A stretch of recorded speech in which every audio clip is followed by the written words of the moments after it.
Patient electric shock burns తో వచ్చింది. Electric shock burns వచ్చినప్పుడు ఆల్మోస్ట్ 60% బర్న్స్ తో ఎలక్ట్రిక్ షాక్ బర్న్స్ తో మన హాస్పిటల్లో అడ్మిట్ అవ్వడం జరిగింది.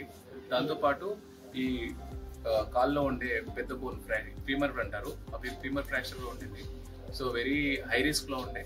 సో మనం ఏదైతే సర్జికల్ గా మేనేజ్ చేయాల్సిందో కొలాజన్ గ్రాఫ్ట్ వేసి అండ్ ఇన్ఫెక్షన్ రాకుండా, సెప్సిస్ రాకుండా జాగ్రత్త పడుతూ అదంతా రికవర్ అయిన తర్వాత లెగ్కి ఆల్మోస్ట్ 20% బర్న్స్ అక్కడ ఉండేది.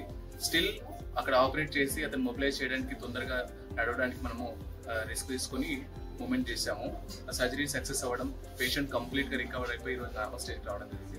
ఆల్మోస్ట్ 20 days మన హాస్పిటల్లో అడ్మిట్ అయ్యాడు. He was in ICU for more than 10 days. ఈ 10 days లో కూడా whatever the best quality of treatment మన surgical team, critical care team, ortho team, same time మిగతా మెడికల్ టీమ్ అంతా మనము సపోర్ట్ ఇవ్వడం, same time patient will power, young age and recover అవ్వాలనే గొప్ప దీంతో పేషెంట్ ఈరోజు నార్మల్ స్టేజ్కి వచ్చాడు. అసలు ఎక్కడ కూడా స్కార్ కనిపించకుండా ఈ వాజ్ కంప్లీట్ నార్మల్గా ఉన్నాడు. మోర్ దెన్ 60% అంటే వెరీ వెరీ హై రిస్క్ చెప్తాం. అందులో ఎలక్ట్రిక్ షాక్ బర్న్స్ అంటే ఇంకా వెరీ హై రిస్క్. ముఖ్యంగా దాంట్లో ఇతను ఫాల్ అంటే మన పోల్ పై నుంచి పడ్డప్పుడు ఫ్రాక్చర్ కూడా అయిందనమాట.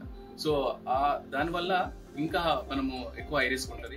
ఈ విల్ పవర్, आपका विल पावर भी बहुत अच्छा है एंड सब लोग इधर स्टाफ है ना, हॉस्पिटल का स्टाफ भी बहुत सपोर्ट किया एंड इस रिकॉर्ड में आप कुछ बोलना चाहिए? अब बोलना माँ, बोले तो बोलो.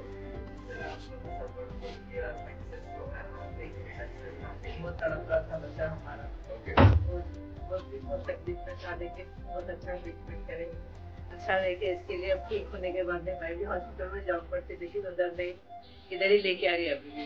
थैंक यू आपका